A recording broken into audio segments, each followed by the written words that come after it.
네, 대선 전 마지막 주말 양강 후보들은 수도권의 부동층 표심 공략에 집중하고 있습니다. 윤석열, 안철수 두 후보 간 기습 단일화와 어제 오늘 높은 사전 투표율이 선거 막판 어떤 변수로 작용할지 최대 관심사로 떠올랐는데요.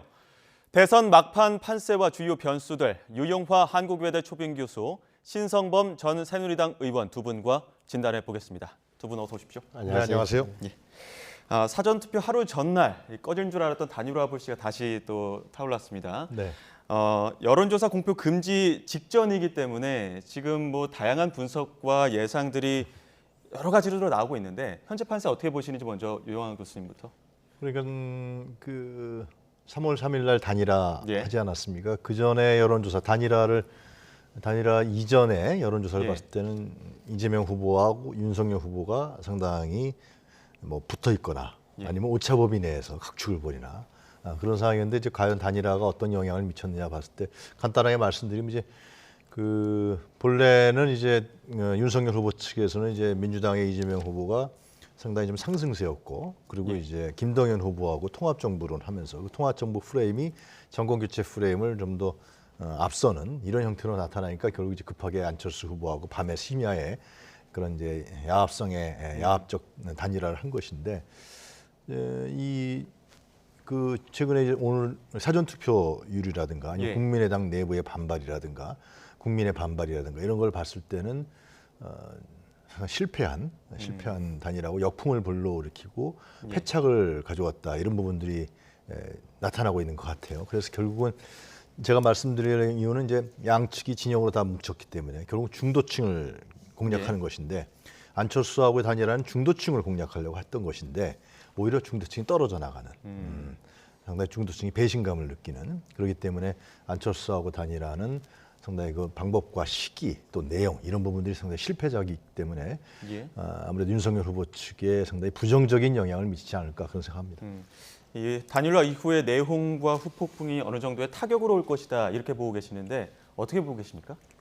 이번 20대 대통령 선거를 관통하는 게 뭐 같습니까? 저는 정권 심판이냐 아니냐 다시 말하면 정권 심판과 정권 교체론이 압도적인 뭐 초기에는 압도적이었다 줄었습니다. 어찌됐건 상당수 우위에 있던 게 맞다. 그래서 지금은 뭐 이제 여론조사 공표를 못 합니다만 예. 적어도 저는 그 금지 기간 직전에 있었던 여론 흐름대로 갈 공산이 크다고 봐요. 그러니까 사람의 심리라는 게 하루아침에 크게 안 바뀔 거다. 무슨 말이냐. 이번만큼은 어찌됐건 5년간의 행태를 보면서 이번 판은 바꾸자. 집권당을 한번 교체하자는 그런 여론이 저는 많은 걸로 아직도 그 법칙은 관철되고 있다고 봐요. 물론 이제 막판에 예.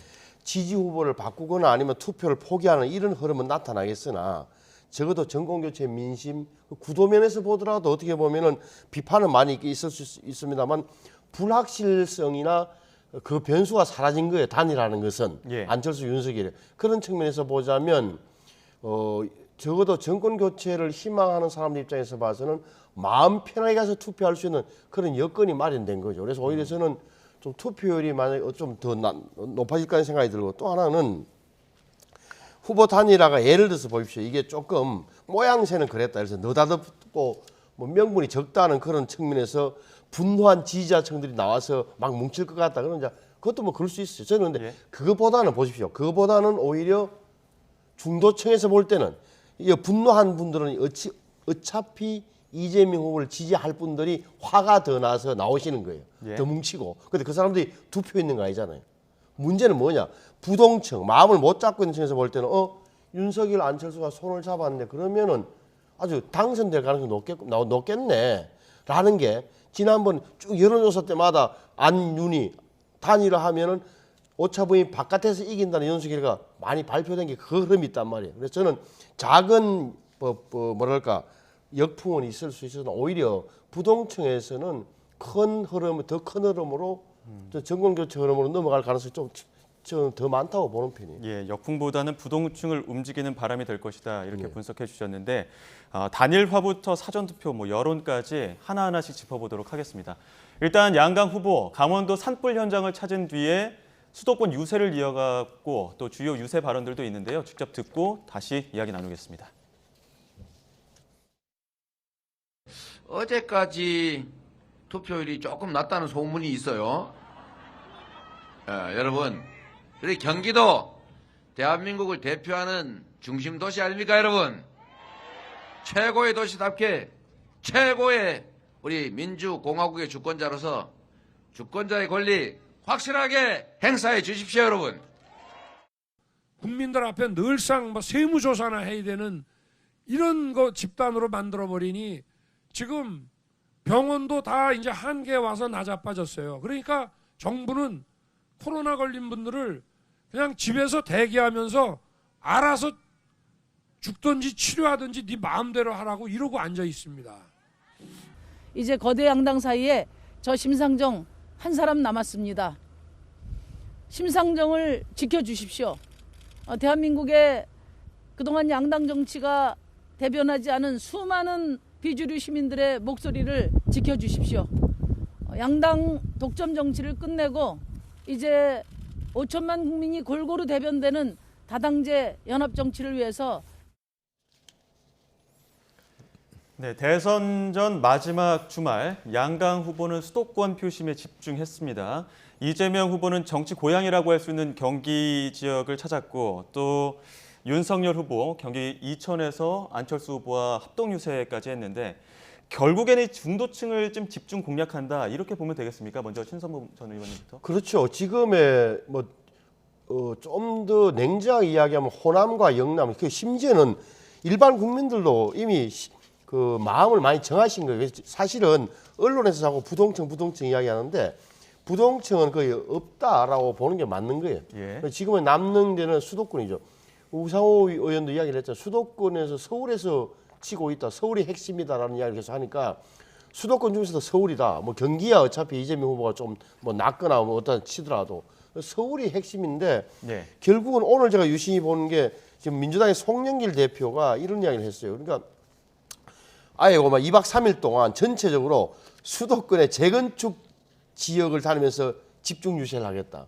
이걸 핵심으로 잡고 있는 거예요. 그러니까 수도권 중에서 서울에서는 결국 집값 문제였고 민주당이 지금 지지율이 떨어진 이유가 따라서 수도권의 모든 재건축 주택 조합장들하고 연쇄회담을 한다든 이런 식으로 해서 내놓은 거 보니까 굉장히 좀 파격적인 게 있어요. 예를 들어서 뭐 재개발 용적률을 500% 해주겠다든지. 예. 그러면 준공된 지 30년 지난 아파트는 안전진단 절차를 아예 없애준다든지. 예.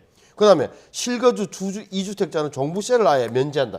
이게 사실은 굉장히 지금 야당에서 계속 이야기했던 걸 이제 와서 이제 선거 막판에 받는다. 그만큼 마음이 급해졌다 이런 이야기인데 수도권이 그만큼 수도권 중에서도 서울이 그만큼 급하다는 이야기예요. 예. 아마 윤석열 후보도 이천에서 안철수하고 손잡고 둘이 또 광진에 와서 서울 광진에서 하고 또 노원도가 아마 계속 며칠 동안 아마 수도권에 있지 않을까 싶어요. 역시나 최대 승부처이기 때문에 수도권에 집중하고 있는데 그런 화력이 어떻게 보면 부동산 민심을 공략하는 화력으로 좀 집중하는 모양새다 이런 분석이신데요.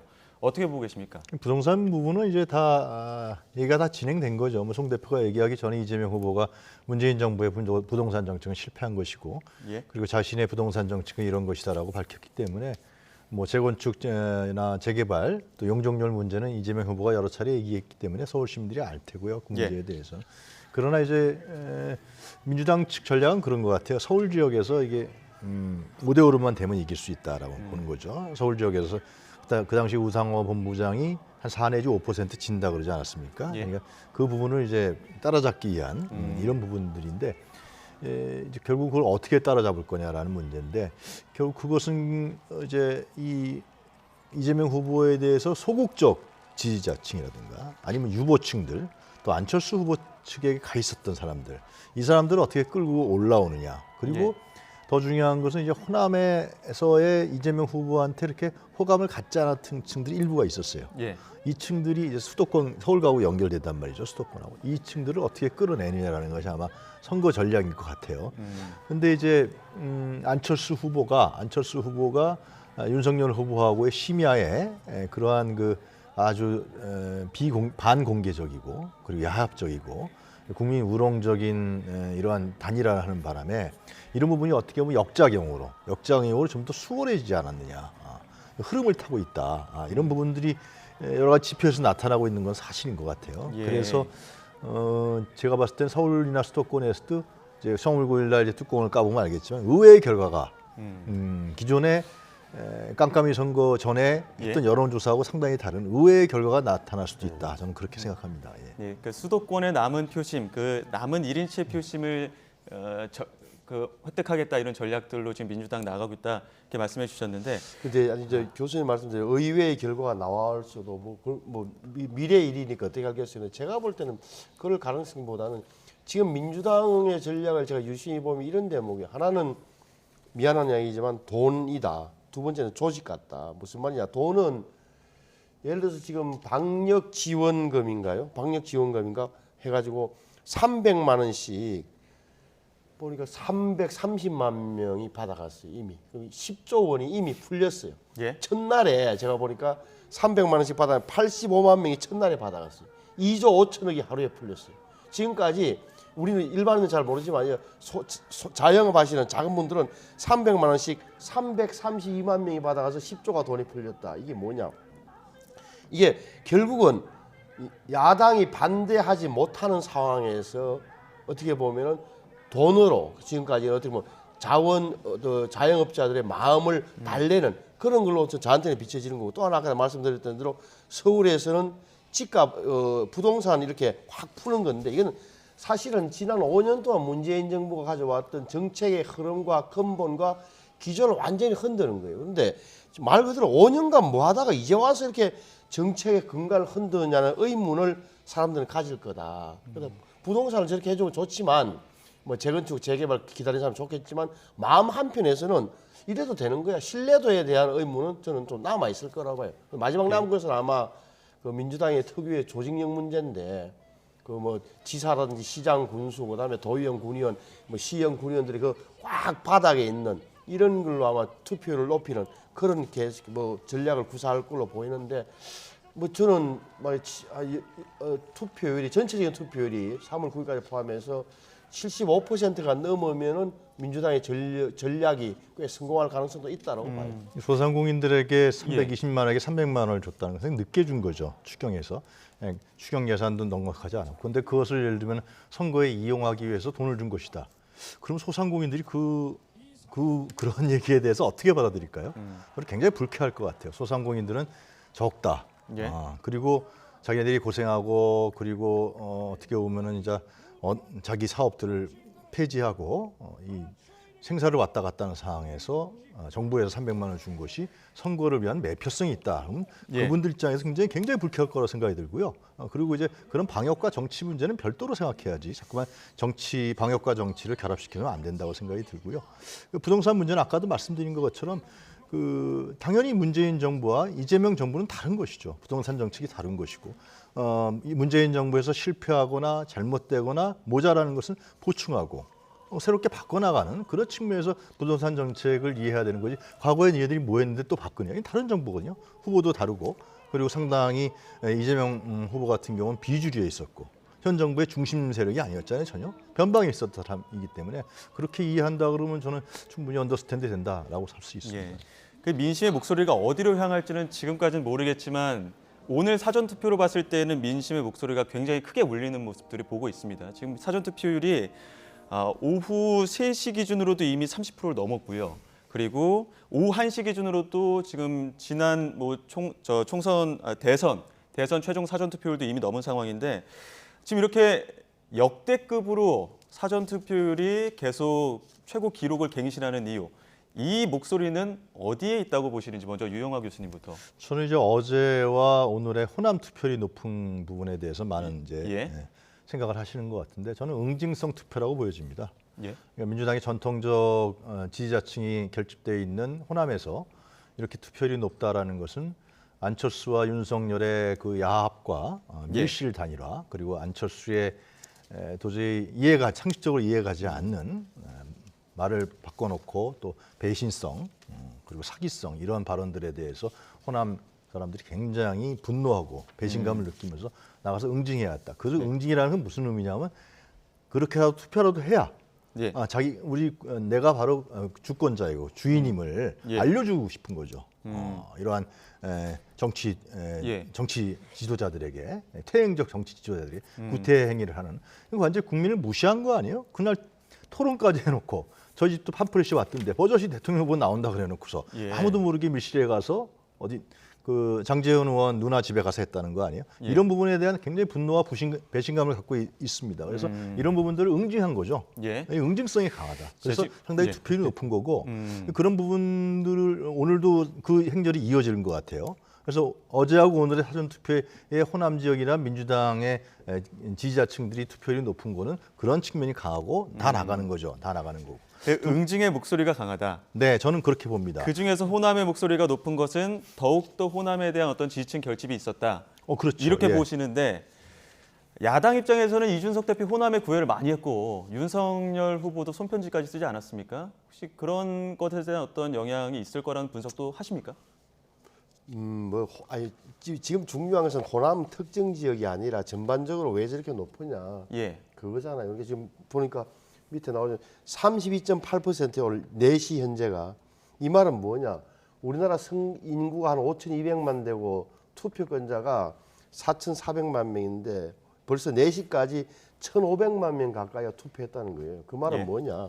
말씀하신 대로 제가 볼 때도 이재명 후보 지지자들은 원래부터 사전 투표를 많이 하겠다고 했으니까 이재명 후보 지지자들이 많이 나왔을 거예요. 그거는 뭐 예. 당연하고 보는데 또 하나 놓쳐서는 안 될 사실은 국민의힘의 그 야당 지지자들도 최근에는 사전 투표를 굉장히 독려했잖아요. 윤석열 후보도 예. 나서서 이준석 대표 나서고 이제 조작 가능성이 거의 없다고 판단해서 많이 나왔다고 보는 게 정상이에요. 그래서 그럼에도 불구하고 또 하나 변할 수 없는 사실은 그러면 사전 투표에 많이 나오면 뭐 선거 이깁니까? 아니잖아요.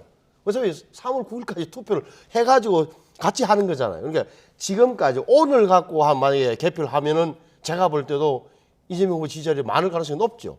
그 전에 여론조사 나왔으니까. 예. 하지만 3월 9일 날까지는 봐야 된다는 이야기고. 네, 잠시만 지금 여기서 지금 속보가 들어와 속보 좀 전해드리고 다시 여쭙겠습니다. 지금 들어온 소식인데요. 지금 문재인 대통령이 오늘 중대본 그 본부장으로부터 산불 상황에 대한 보고를 받았습니다. 지금 울진, 강원 지역에서 지금 산불이 이어지고 있는데 이 화재의 조기 진화에 총력을 기울이는 한편 신속한 복구 그리고 피해 지원을 위해서 피해 지역에 대한 특별 재난 지역 선포를 검토하라 이렇게 지시를 했다는 내용이 지금 속보로 들어왔습니다. 이어서 문 대통령은 정부는 중대본을 중심으로 신속한 산불 진화를 위해 기관과 지자체가 보유한 헬기 등 가용한 자원을 총동원하고 재발화가 되거나 인근 지역으로 번지지 않도록 마지막까지 최선을 다해달라고 당부했다는 소식이 지금 속보로 들어왔습니다. 지금 울진과 삼척 지역, 그리고 강원 동해 지역으로 산불이 굉장히 크게 나다 보니까 지금 문재인 대통령이 인근 지역에 대해서 특별 재난 지역 선포를 검토하라 이런 속보가 들어와서 잠시 전해드렸습니다. 제가 하던 말씀을 예. 이렇게 그 사전 투표와 호남에서 지금 높은 이유가 뭐냐?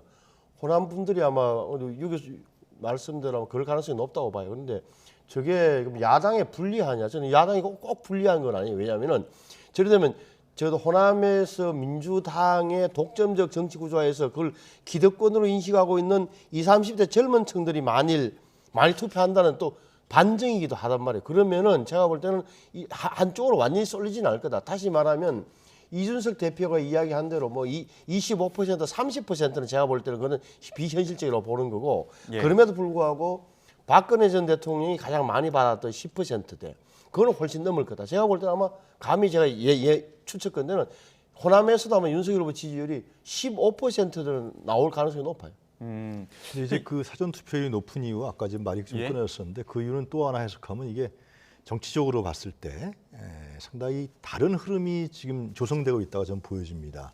왜 지금 30% 후반대까지 예상되는 거 아니에요? 예. 어떤 언론에서 40%까지 보던데 이 왜 이러느냐? 이것은 결국은 뭐냐하면은 촛불 이후의 국민 주권 시대에서 이제 국민들의 직접적 정치 참여성이 높아진 겁니다. 그래서 선거 때 내가 참여하겠다는 거예요. 내 표 네. 한 표로 내가 이 정치 상황에 대해서 변화와 개혁과 내 의사를 표현하겠다는 겁니다. 예. 굉장히 저는 중요한 흐름 중에 하나고 이거 아마 이 문제는 나중에 연구 과제도 될 거라고 생각하는데 왜 사전투표율이 40% 가까이 되느냐, 30% 후반대가 되느냐. 이것을 이 흐름을 윤석열과 안철수는 몰랐던 거예요, 전혀. 그냥 자기네들이 단일화하면은 양적 단일화를 통해서 이길 것이다. 예. 뭐 신현님 말씀대로 지지자들이 안심할 것이다. 그러나 다른 국민의힘의 열성 지지자들 외에 다른 사람들은 그 단일화를 봤을 때 너무나 기분 나빴던 거예요. 투표는 우리가 하는 거고 우리가 뽑는 것인데 대통령을 자기네들이 마치 대통령을 뽑는 것처럼 해버렸어요. 예. 그래서 나가서 저는 투표하는 그러한 어떤 그런 주권적 의식들, 주인적 예. 의식들 이런 부분들이 자꾸 발현되고 있다. 예. 그런 의미에서 그렇지 않으면 사전 투표율이 30% 후반 되는 걸 이 추운 날씨에 그 사전 투표 아닙니까? 예. 바쁜 날에. 자, 말씀하신 네. 것처럼 좀 단일화 얘기를 계속 해주셨기 때문에 네. 국민들이 바라보는 단일화는 어떨지 한번 뭐 수표를 통해서 알아봐야 되겠지만 정치권은 이 단일화를 어떻게 보고 있는지 윤석열, 안철수 두 후보의 단일화에 대해서 민주당과 국민의힘 공방 듣고 다시 이야기 나누겠습니다. 안철수 후보의 정치 생명을 놓고 거래가 있었던 건 아닌가 이런 의문이 든다는 거죠. 기획된 협박 정치의 결과일 수 있다. 윤석열 후보에게 긍정적으로 작용할 가능성은 별로 없어 보여요. 저희가 볼 때는 역풍이 부는 게 확실하다. 불과 하루 전에 김동연 후보와 단일화한 것은 기억도 안 나고 안철수 후보를 끌어들이겠다고 오밤중 의총 쇼까지 벌인 건 잊었나 봅니다. 득표율이 몇 프로 가산될 거냐 이런 걸 따지기보다는 마지막 분위기 싸움에서는 저희가 유리하지 않을까. 단일화 당일날 새벽에 저희도 몰랐습니다. 지금 뭐 주변 사람들 다 이야기를 들어보면 아무도 몰랐다. 지금 후보들 간의 완벽하게 후보들 간의 만남에서 결정된 사안이다 이렇게 이야기를 많이 하고 있는데 단일화의 배경, 그러니까 안철수 후보가 단일화를 결정하게 된 배경 어디에 있다고 보십니까? 더 이상 완주할 수 없는 거죠. 지지율 떨어지죠. 그다음에 압력이 얼마나 심하겠어요. 당신 정권 교체 안 되면 역사의 죄인 될 수 있어라는 얼마나 많은 심리적 압박. 예. 현실적으로 지지율이 떨어지잖아요. 그건 미약한 거고 제3당의 한계를 명확하게 느낀 거예요. 그래서 그러면 돌아서 다시 원점으로 가서 정권 교체의 대의에 복무하겠다는 결론을 낼 수밖에 없었던 거다. 근데 지금 잘 보셔야 되는 게 뭐 협박 정치가 지금 정말 안철수라는 사람을 모르는 거다. 안철수 대표의 특징이 뭐예요? 명분론과 도덕 우선론자예요. 오히려 윤석열 후보가 국무총리 한번 하시죠 그랬으면 난리 났을 거예요. 다 깨고. 저분은 명분이 중요한 사람이라니까요. 저런 거는 뭐 돈 때문에 했다 이런 이야기는 정말 안철수를 모르는 이야기다. 나중에 한번 보세요. 몇 년 후에 다시 나올 텐데 역사가. 또 하나는 역풍이라 그러는데 역풍이 있을 수 있어요. 제가 봐도 이게 느닷없다는 거 있잖아요. 또 하나는 갑자기 이렇게 됐기 때문에 모양새는 어그러진 건 맞아요. 하지만 이게 있어서는 안 될 일이 일어났나요? 국민들이 아하 어렵지만 단일화를 몇 달 동안 주고 와갖고 안 되는 모양이구나. 하지만 국민들이 생각할 때는 단일화가 되면 나는 어떻게 하고 단일화 안 되면 나는 어떻게 판단하겠다는 나름의 마음의 준비를 하고 있던 차에 어렵게 보였던 일이 성사된 거예요. 그래서 민주당에서는 이걸 역풍이 번다고 하지 마시고 그든 말씀드려요. 의계인 이천이가 안 되는 이유가 있어요. 이 정도 분노가 솟는 사람들은 원래부터 이재명 후보를 지지하기로 마음먹었던 사람들이 안철수에 대해서 화가 나는 거예요. 그 정도 이상은 부동층이 보기에는 있어서는 안 된 일이 벌어진 게 아니라니까요. 2002년도에는 밤새 단일화 결렬하고 지지 처리하면서 정말 난리가 났던 사안이지만 이 사안이 다른 거예요. 그러니까 단일화가 말씀하신 대로 아름다운 단일화가 되고 공개적이고 국민이 아는 가운데서 대낮 헌한 데서 오픈돼서 단일화 했다 그러면 이렇게까지 문제가 안 되죠. 이게 밤에 두 사람이 가서 거의 이태규하고 장제원 두 사람 네 명이 가서 거기서 그냥 뭘 했는지 몰라요. 지금 무슨 거래를 했는지 뭐 거래가 없었는지 뭐 사인 같은 건 못했겠죠. 공직선거법 위반이니까 이러한 부분 속에서 밝히지도 않고 그런 상황에서 단일화했기 때문에 문제가 되는 거라는 거죠. 그리고 더 문제가 되는 건 안철수 후보가 명분론과 도덕에 입각한 사람이라 그러는데 이건 완전히 어긋난 얘기죠. 그 전에 뭐라 그랬습니까? 손가락을 자르겠다. 그리고 끝까지 완주하겠다. 자기는 다당제가 신념이다.